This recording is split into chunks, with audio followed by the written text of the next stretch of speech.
We need to change our diets in order to save our climate, our health, and our communities. This presentation is based on the classes that I've been teaching at UC Santa Barbara, especially my diet and global climate change class. And my goal here is to convince you as fellow instructors that we need to include the unsustainability of our food system and the need for diet change to make it sustainable in our classes, especially those that deal with sustainability and climate change.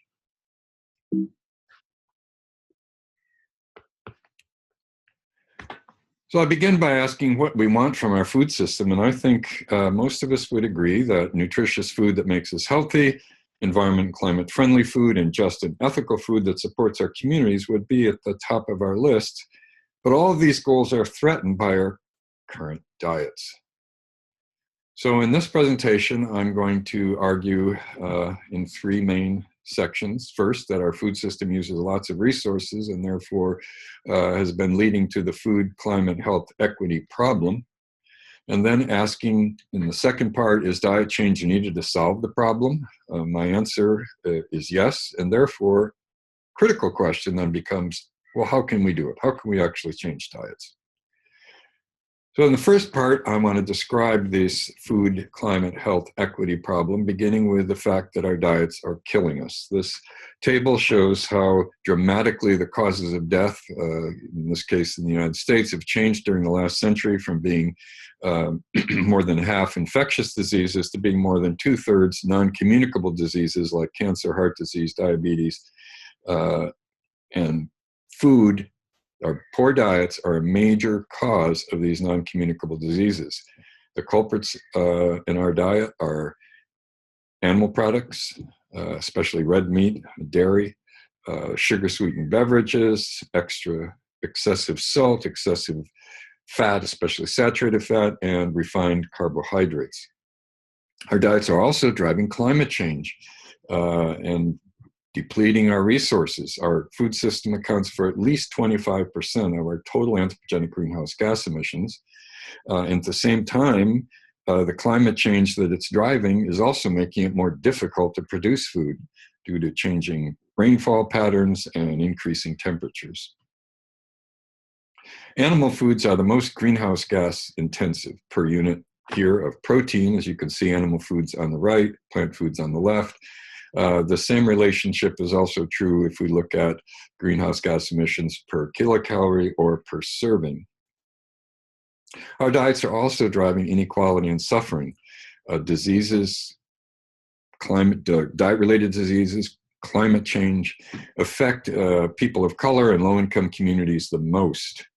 And the food companies that profit from the bad foods that are causing these burdens are also targeting these same most vulnerable communities with advertising and food placement.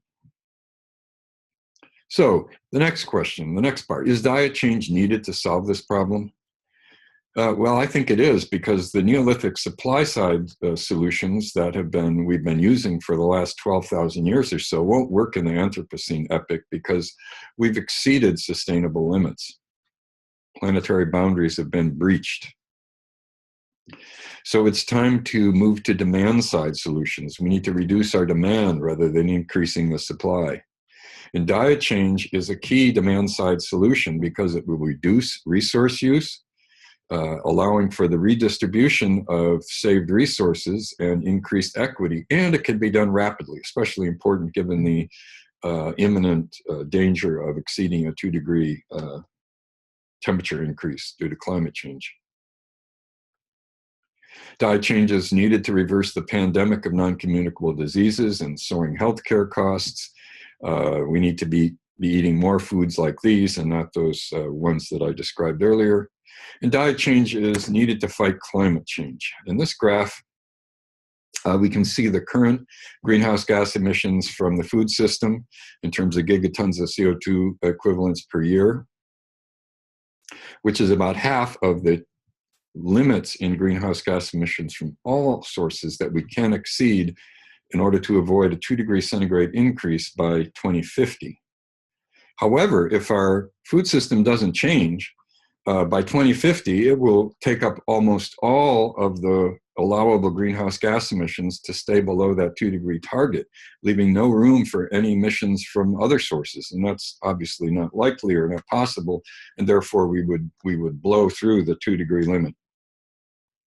If we increase yield to the yield potential through production improvements, and if we reduce food waste by 50%, which would be huge, we would then get down to about 50% of the allowable emissions by 2050, which still wouldn't be enough. So it's only by diet change, especially reducing meat and dairy consumption, that we would get our food system greenhouse gas emissions down to the point that would allow other sectors in the economy, and transport, energy, and so on, to reduce their emissions proportionately.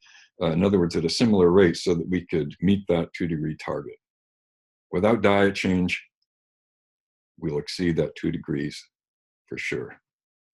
Diet change can also reduce healthcare greenhouse gas emissions, because our diet-related diseases, for example, in the United States, take up a large proportion of the $3 trillion a year US healthcare bill.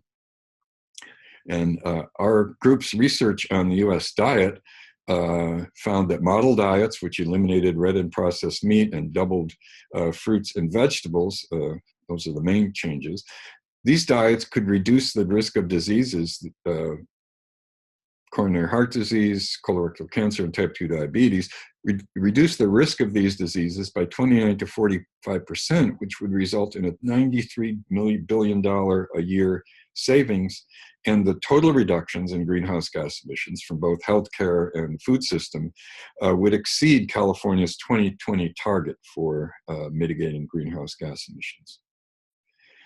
Diet change is also needed for social justice, which I'm going to illustrate with this graph. Looking at countries like Haiti, which represents low-income countries or low-income populations within countries, Haiti has a very low gross domestic product per capita, and the amount of kilocalories available per person are below what is required, so they're hungry. Greenhouse gas emissions are also very low because they're not consuming very much. And not surprisingly, their happiness index, they rank 119 out of 140 or so countries in the UN happiness index, compared with Costa Rica, which has a slightly greater greenhouse, much greater per capita GDP, has adequate kilocalories per person, has a greenhouse gas emissions, of course, that's 3 times or so greater, but a happiness index that ranks them number 12 out of 140 or so countries.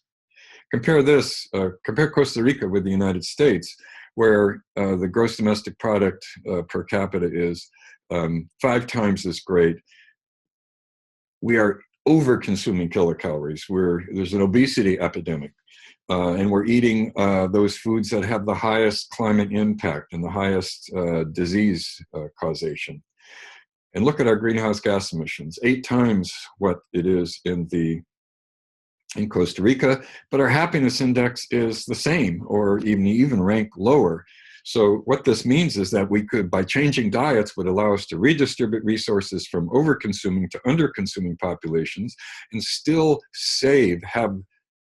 even after that redistribution, still be reducing greenhouse gas emissions. And those countries like Haiti, those populations, low-income populations, could then increase their consumption and greatly increase their happiness and well-being. And at the same time, the people like us in the United States would probably be better off, if anything. So diet change is needed for social justice, and it's a win-win-win solution. However, diet change is challenged by bad food for profit. For example, on my campus at UCSB, we promote good food, but at the same time, we profit from bad food. And the food environment that we've created makes diet change more difficult. So how can we do it? How can we actually change diets? Well, one way is increasing information and this certainly helps. But again, there's tremendous pushback from the food industry. When the Dietary Guidelines Advisory Committee in 2015 actually recommended for the very first time including environmental and climate impacts of food in dietary recommendations, there was tremendous pushback from the meat and the sugar industry and so on. And the Obama administration backed down, and those recommendations were not included. The Obama administration did promote things like better labeling, for example, including added sugars on the nutrition labels. But under the current administration, this is not very likely to happen because industry has even a greater foothold now than it did before. Adjusting prices is another option, for example, through taxes. The Berkeley soda tax in 2015, due to vigorous grassroots campaign, won with a large margin, even though it was opposed by the beverage industry, $2.4 million worth. And the results have been positive in terms of decreased soda consumption and perhaps even just, or more important, increased water consumption. Another approach is to reduce the availability of bad food. For example, UC San Francisco in 2015 launched their Healthy Beverage Initiative, which was to ban soda on the sale of soda on the UCSF campus. And Laura Schmidt, their leader of that effort, her quote really captures the issue. We're a public health institution. There's something not right about us making money off of products that we know are making people sick. And of course, we also need to increase the availability of good food. And there are many examples of that, healthy corner grocery stores and so on. But values are also essential for diet change to really happen at the scale that it needs to happen.